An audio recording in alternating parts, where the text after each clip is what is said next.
我哋同咩有時就睇佢，攞個就走路嘛，接俾落，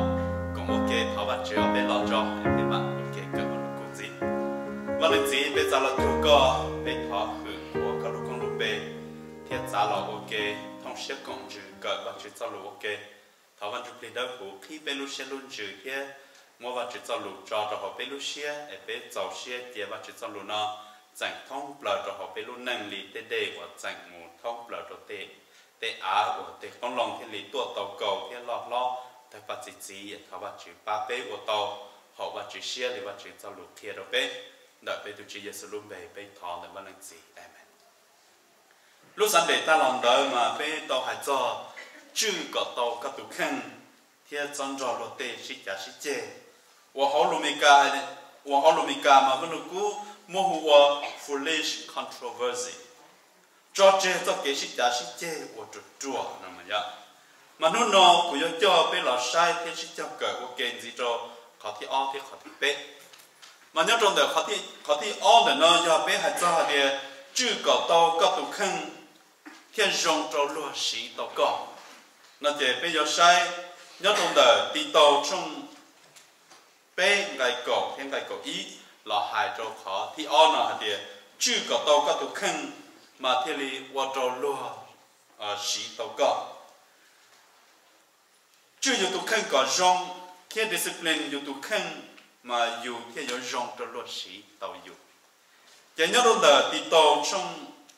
bé gai cổ trong gai cổ ý mà nhận đến nó hạt địa warn a divisive person once and then warn them a second time after that have nothing to do with them. You may be sure that such people are warped and sinful.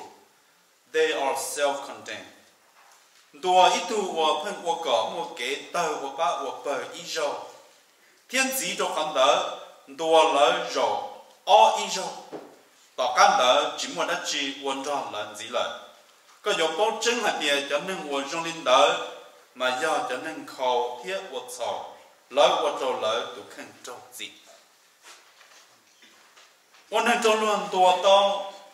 天容做论十天，论多有一二周要有金龙天，有几月，也论只三多有几了。这个到有都看天稍微也那只容去做论宝，嘛有天容做论十，论天十都有。thiên lục thuê lục thiên xã sử dụng mà lớn ra linh kinh văn cũ đã đi tàu trong bé gây cổ trong gây cổ ý nó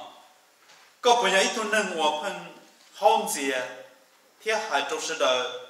có một cái sĩ khí thiết kia có đến lần được tù đòi trả để thôi cho để u đi nó thiết dầu có một cái sĩ tơ của ba của bờ có bây giờ ít thu hòa lúa hai là chim long thiên luận đùa là những chỉ vô lấy thế, có bao giờ ít tu thổ lộ hồ cơ xía để có sớ thì có để sử dụng lộ chỉ hồ xía để dùng nhau ít cha dùng quan trọng tiền chia, thiết trả không đời mà dùng tờ trả thiết chừng giàu còn lý lăng lịch tu rồi dùng tờ trả thiết, cho nên nó do divisive people là chỉ cho có tờ ba bờ lý văn cú hải cho cái tin đằng bên nó mà do hai chân tua phân chia kế hai thiết dầu có mua kế shiter và ba và ba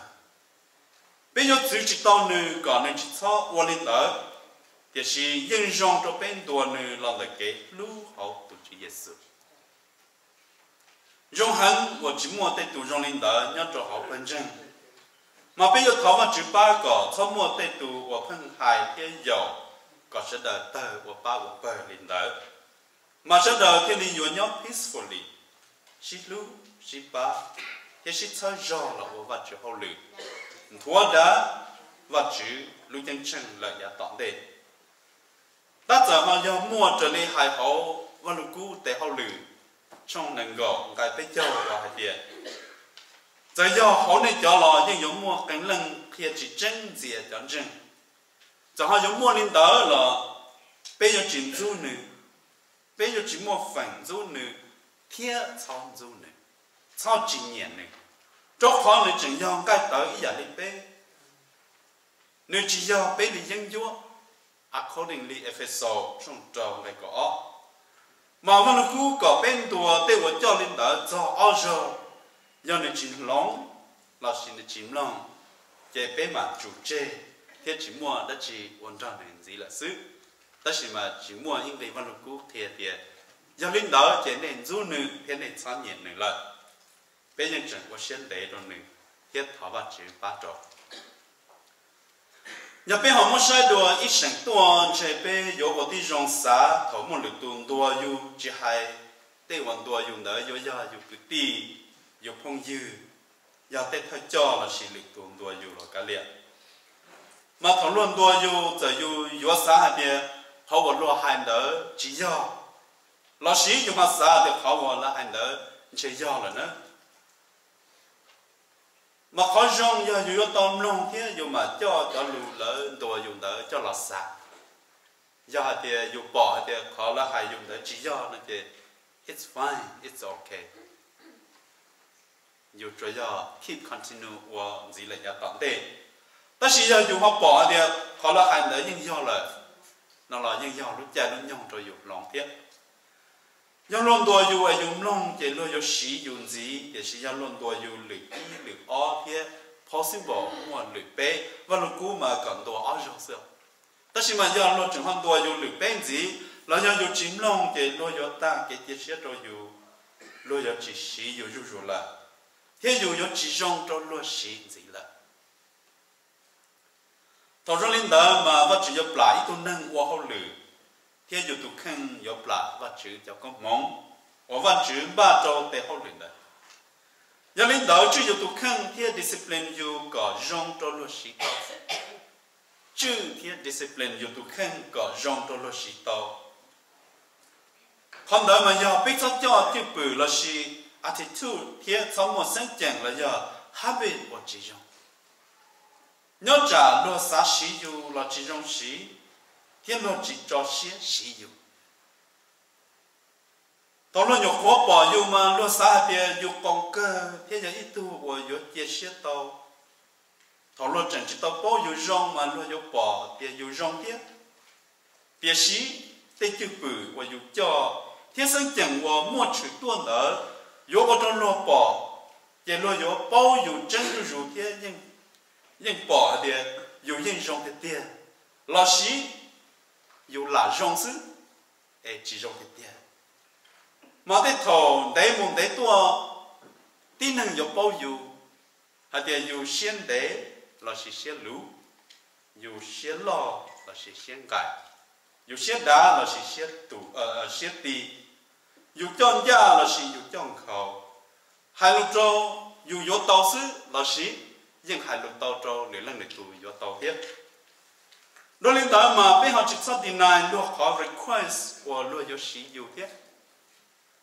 Thế rồi có sao thì dùng deny lên đó nhà chủ quản cha.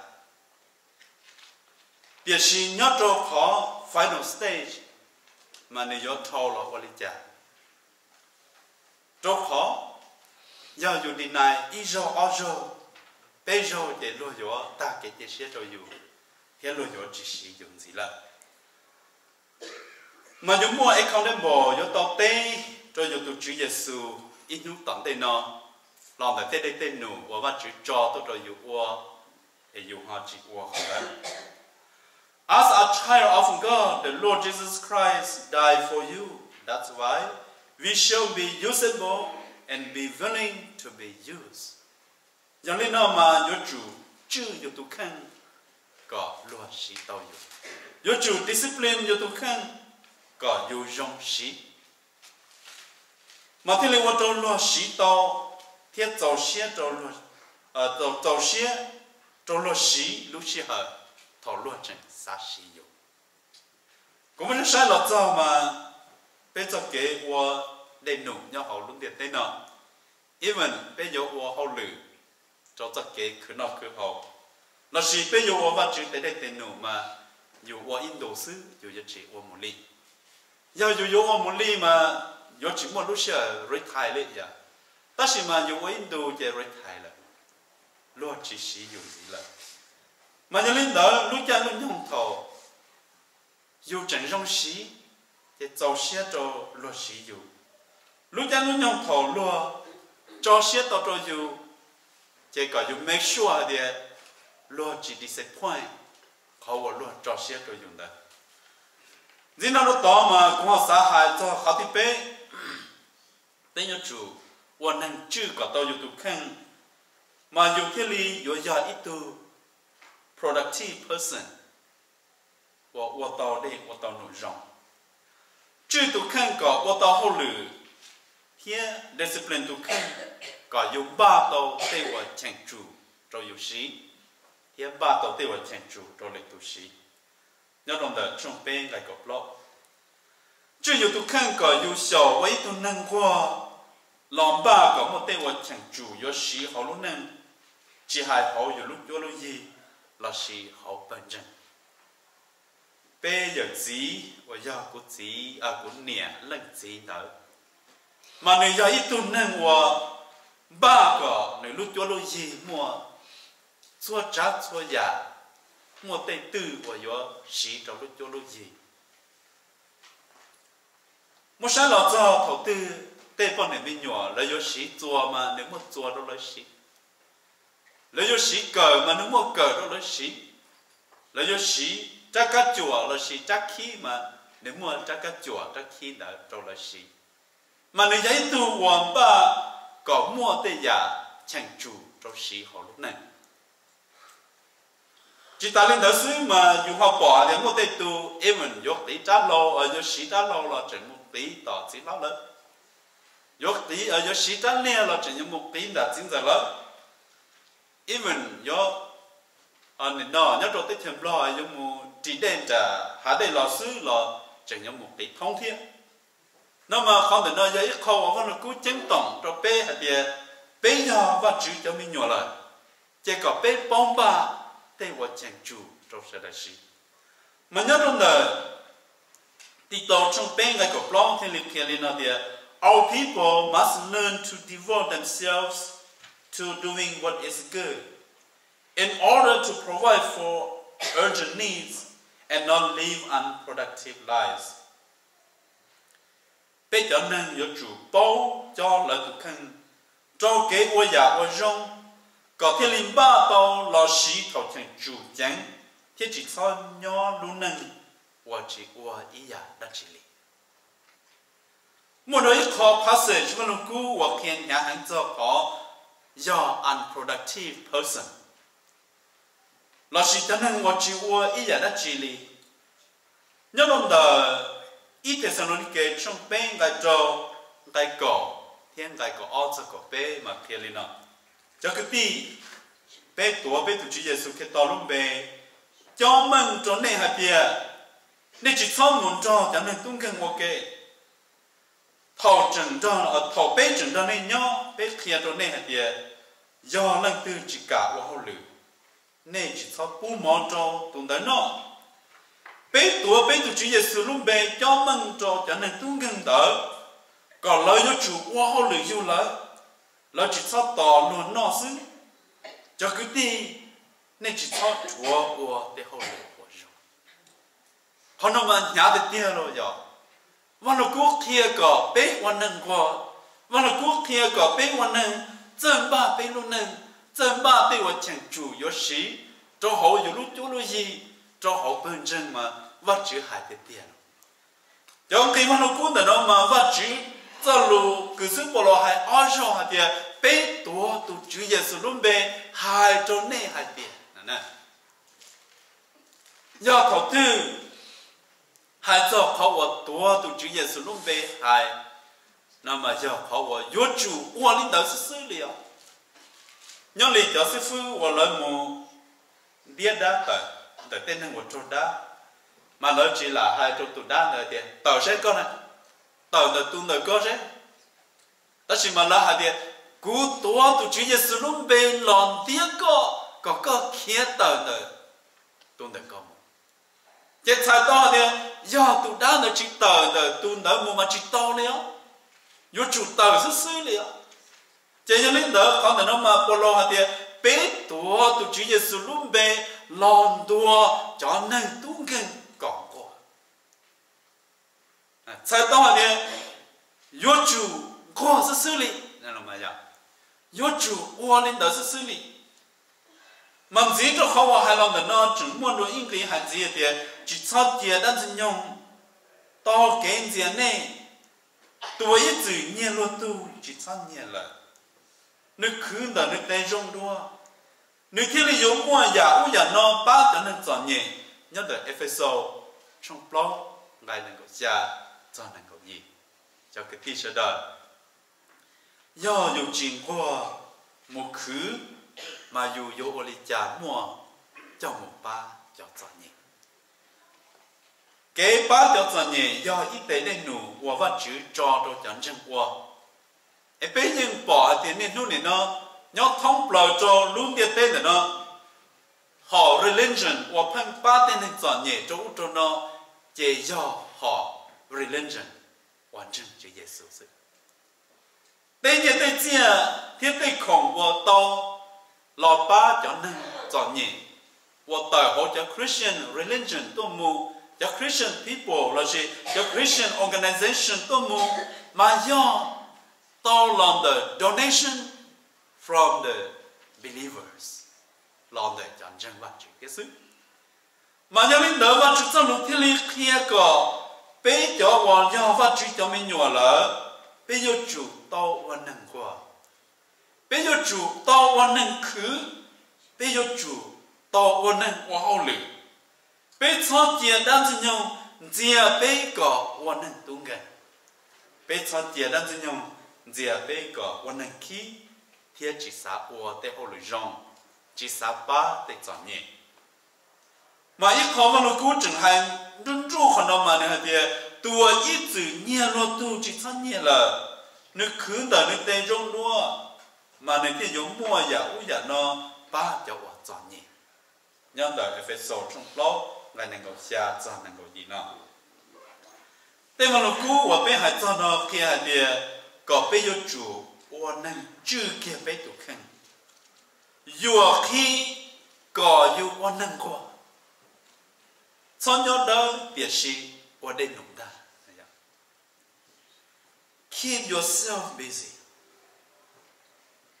จิลิสารอใช้เขาอยู่ลุกโยโลยีเขาอยู่ปัญจังเที่ยวเขาเกษาจะมองรองตุนยัวอย่าตื่นเที่ยวเขาจิมว่าอย่าตื่นจอยูจุดต้องดาวช่วยลอชีเพลงเจียเก็บบ้าก็หมดสิ่งตรงเดิมถมหมดเชยสีเราจอมาทองก็เขาตื้อรอคอนเดิมตื้อยาตื้อเลยนะไปยากูมันจะใช่มาเป็นจนเนี่ยเจ๊ว่าตัวอีกคอ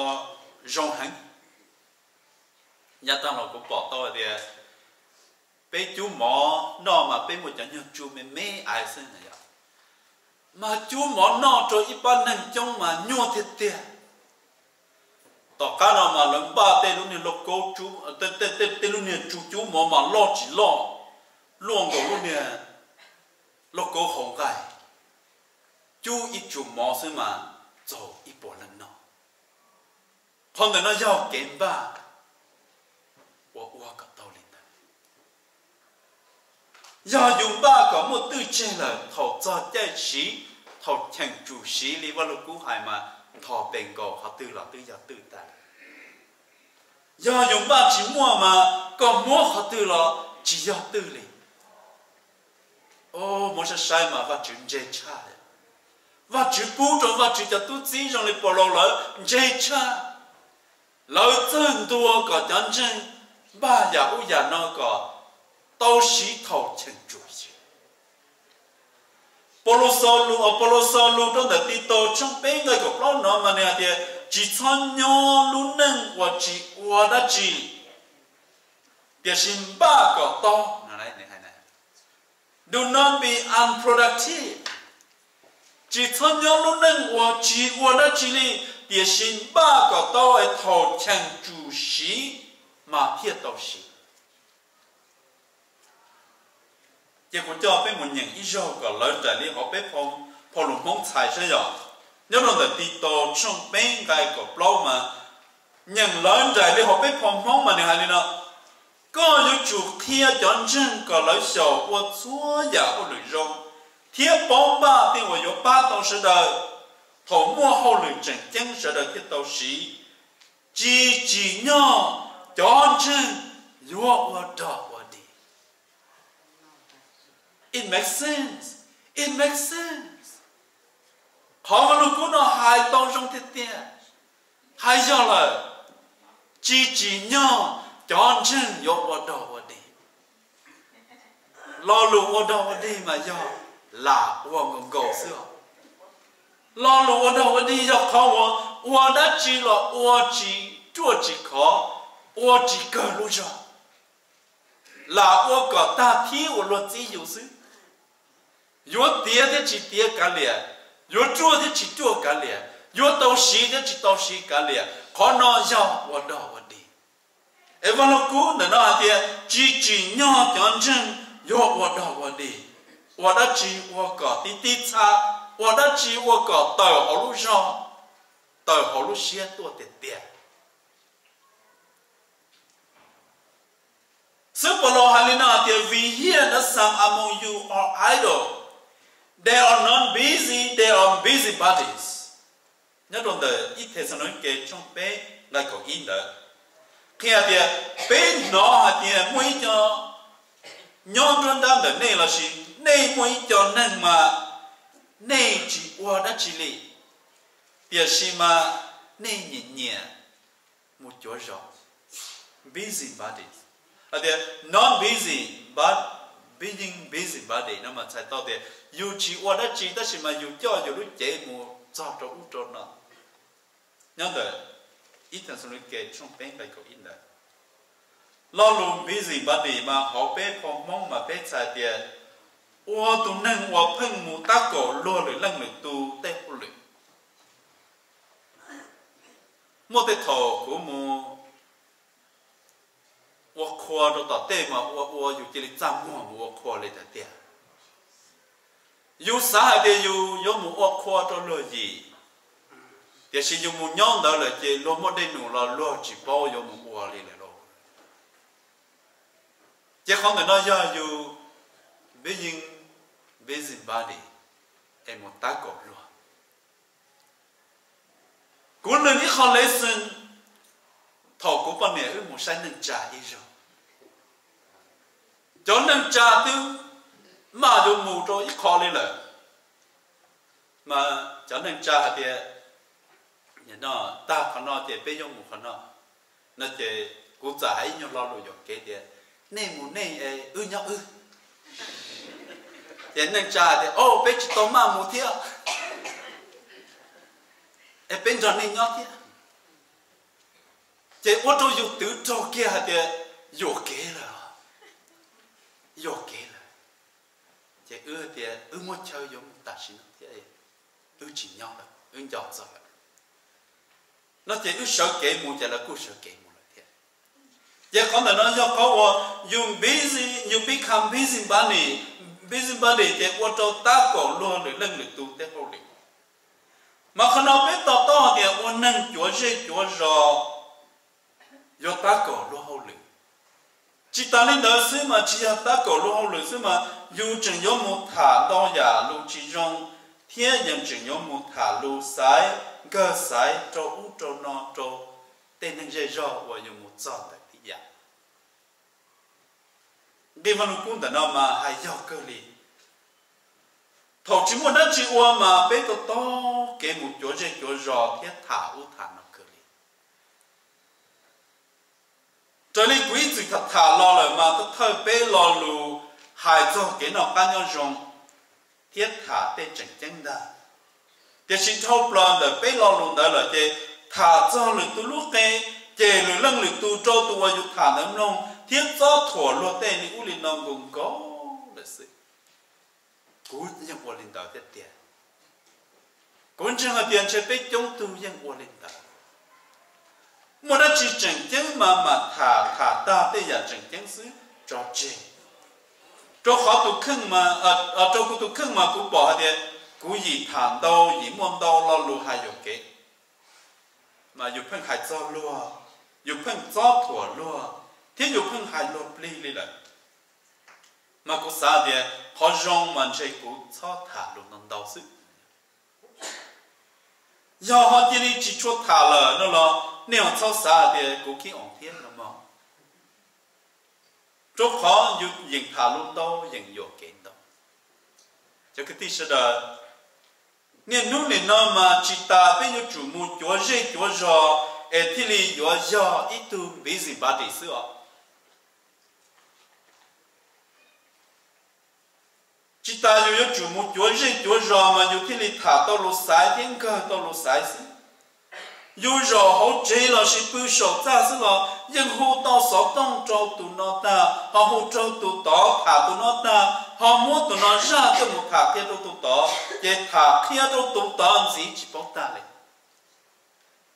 rõ hỗ trợ bưu sổ ra xí tiền become busy mà để tao lại tiền giờ muốn sai lò mà bé tí lù rong yo thả mà chỉ muốn cha cổ lò yo thả cho chân số mong cho tao lại ít đã đợi chơi yo lù chỉ rong là gì bé chỉ đã lò mà nhau tới thèm lò mà bé chỉ đã lò giờ ít tu năng hòa rất chơi sòng đam lò mà người số tới khăm hong một trâu tên nọ tới chữ là gì một trâu lưỡi lăng lưỡi tu là gì nếu họ sòng đỡ một trâu cái tên anh cha mà nếu cha đỡ chỉ cha cổ cá đi là hệ tiền giờ có chỗ lụt sẽ ta đi gọi nó ta đi nó là tiền lụt tới số mà off page đang là số mà cổ cá sẽ tăng cho chỉ muốn sai là do tên lụt chẳng chân dù thả thì một cổ lo gì do thả chân xuống mông thả chân off page xuống mông mà do lụt sai do hại do đây chỉ dùng là xin ta mà nhà lên đó nhà chỉ dùng thả phong lần trên yếu tàu chưa yếu tàu khăn tiền chỉ sau thật thả thế thả đâu yếu tàu lâu tàu đủ thế yếu sinh có một sai một lúc being unproductive or non-busy becomes a source of sin giờ bây chỉ qua đó chỉ lý mà không đợi yếu thâu là sinh có một cái chỗ và từ đó vì ra mà vô trò bê bỏ khả năng mân cơ lý và nó cố tăng cho khó và từ đó vì sao nếu cho thơ tốt cho thế ý chồng tốt cho sẽ đời tỏi một nhiệt trả mà chỉ nhau và từ đó vì vô chủ tôn đầu thơ lo cho nếu cho tốt cho thế cho thơ tốt cho một đôi tỏ trả cho em một comment một sai kế sinh đầu sinh tùa supervisor kế sinh đầu sinh tùa để xin mà nên chim mô cho thơ tốt cho một ta lời cho tốt cho một ta lời cho nữ nhau hậu chế mà vào lúc sau lên là thì mỗi nước thổ ta su đua đã vì sở sổ nữ lúc ra dê một chỗ sổ tru chế có một tên tiền đã vì gì một gì lò sổ nếu bỏ ít tu quan niệm ta tỏ đã đây hậu tu quan niệm đã chế tu quan niệm đó rong câu hết nhân đời o sắm một dân trong cổ ý lại o cho cái tí sẽ đời do thằng đó đã vì làm cho nếu cho tốt cho một chỗ tỏ sát cho mà nếu yo keep busy nếu yo chỉ muốn xí hở muốn chi sổ nếu lúc cổ chế xả nôn nôn chỗ chỗ nào hai lo lo chỉ trong nôn thì cho nên nó không tham ăn đào lo cho cái tí lo do tôi bỏ ít tu quan niệm từ tôi chỉ do YouTube lúc chế tôi chỉ một không giờ võ thông bờ chế tu quan niệm đó dân dùng câu sự xử lý tiền văn chữ sai một sai lò cho thủ tục quan niệm đó đã đến ta mà nếu thiết cứ tao lúc chữ gì tôi văn chữ chính niệm kia cho khó nếu chính bí gì tôi đây muốn nói nếu mua xe hở lò think go and think come bây giờ nếu mua xe hở lò xá lò mà văn chữ thì lý chữ tao ít lúc chữ gì tôi văn chữ chính niệm kia nếu còn lo cho tụi con niệm đó tôi chọn nếu họ vẫn giữ luôn lòng thế nếu tàu đánh tụi con niệm đó là và chữ chi nữa tụ chi là thà tụ chế và chữ lục cho David thiên hai cho David thì cú cha có ô cho Israel tụ văn dữ thiên cú cha có đi là sao lấy sai tệ do tên nó chỉ tao giàu có xe mà cú chừng yếu mua ôm bông gì cho cơ do tên nó chỉ giàu có xe mà cú chừng yếu mua ôm bông gì cho cơ vì lý cha có chim non cú tên lục cho mình vì lý cha có yếu ô phe đi nó và chỉ hai cho David cho cái tí cú cỡ tao lên nó họ yếu ở chỗ bên chỉ một sự hở một tên ở chỉ họ và chỉ xe về giờ bên yếu chủ động bí gì cho tên ở họ và chỉ xe xứ họ thọ bên ở tên ở chỉ nhau ở lại thì ở chỗ bên chỉ một sự hở một tên ở chỉ nhau ở bây giờ bên một tên ở chỉ nhau ở mà và chỉ chẳng yếu hoa bên và chỉ chẳng yếu phòng có mong cho bên thiết khẩn gây ra cho bé vì nó giàu xía cho tây hòa bé quan đỡ vì nó giàu xía cho tây hòa bé quan đỡ do vì lý do bé thì chỉ qua tây hòa chỉ nhau quan đỡ ở bé thì phân họ xã qua tây hòa chỉ nhau bé giờ chủ tàu chưa yêu tụ khăn có tàu sức chưa yêu tụ khăn rõ ta rõ tua chưa nằm đâu rồi chỉ có ô tô họ được thâu là do dù họ ham vị có thâu là do dù họ attitude self control chưa tao tụ khăn do ít phần đời văn chụp lên đâu hủ lý trí tụi mua văn chụp lên đâu hủ nhỏ hậu nữ mà tụi đời có chưa tao này tụ khăn bây giờ self control bây giờ có chữ bây tụ khăn có nhau từ dự sư ấy chỉ cho qua đã chỉ để chỉ bây chữ kia bây tụ khăn có chọn rõ lần từ sĩ giả sĩ chế cái sĩ giả sĩ chế chỉ muốn nông kỳ cho lần từ thế văn cú kia để do giả của trò sư bây chữ tụ khăn có bây cho tàu chữ bự rong thế mua rong sinh chẳng luôn thế là do sĩ tàu dù thiết để vào dù qua chữ tua cái lý muốn nung kỳ trong sự đời gì cho phần đó chưa kia dù tôi không lo được cái yuan địa dù có kim bí gì thì lý ba tàu để vào chân chủ thầu mua chờ mà xí thì mua chi nhân đạo là thằng cầu họ tư lo dân do tư do tài do chúa dân xí tàu lên đó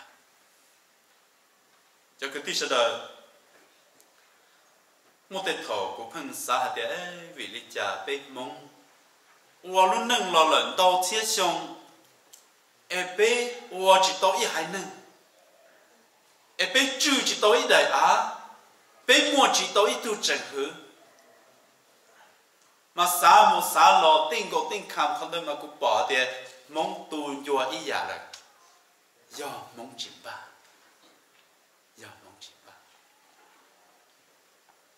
lúc xưa họ thầu dù hạt tiền dù mua và mua cho thôi cho lọ cho dù hay nè cho chơi một liều một té thì dù do nó do chữ lọ dù một liều một té ý giả để bế sẵn ta chỉ do cho thầu tư một trò tua thì dù mạng qua khu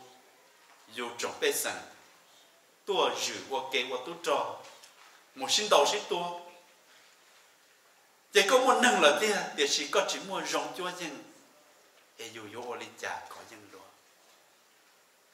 luôn nó luôn chữ sát đó mà lo cho chữ lo để bế sẵn này lo sau xe là để bế sẵn lo chỉ lo cho xe là cho lo cho ít cho năng ô nó ô chữ nó để có tên nó tên chữ đó rồi dù chữ tên cả trời lòng đầu chữ gì kho lúc đấy lúc chờ lòng đầu chữ gì kho có một chỗ những một trò rộng chỉ lo một trò đầu tư lo tự nhiên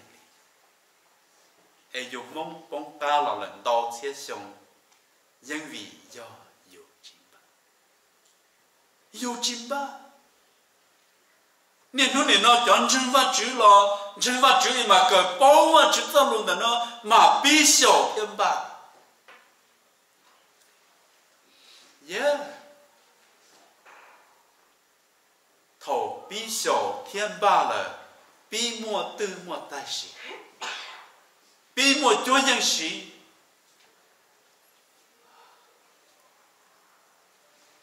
mà cho linh đỡ chỉ nhau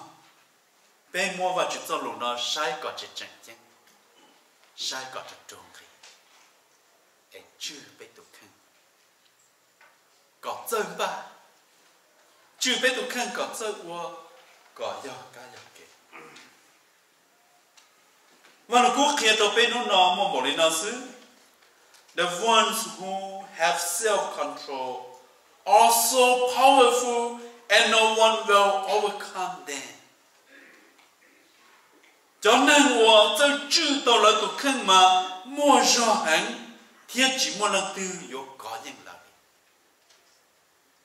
你本身领的，我是晒了了，都能我有感应，我差不了嘛，要就都看是。都能我有感应，我差不了嘛，要就都看是，为领导都直接收的里的。You must deny yourself and follow me. Có cho chủ có riêng có tụ khen ấy trời của nó. Mà cho nên đó tụ năng của một self-control nữa cái lý do tụ mua ra hắn chỉ muốn là tụ có riêng nữa do có tụ có riêng có tụ khen là chỉ có yếu có riêng do nên đó do tan trọng với tụ năng và chưa có tụ tụ khen với tụ năng có discipline tao cho tụ khen cho các người nhận và cho cho lũ nhớ trong đời tì tổ trong bê và bê tự cởi là nó bê cộng siêu ok tháo vào chữ và chữ có tài tu và nên gì bê và con cho và mua cả lúc phải chỉ khăn để trong bê mua cả dọc kế lúc trong bê mua văn trục lý đơn trong bê để bê thì lấy một bằng sự có danh bê tụ khen tao deny tao bê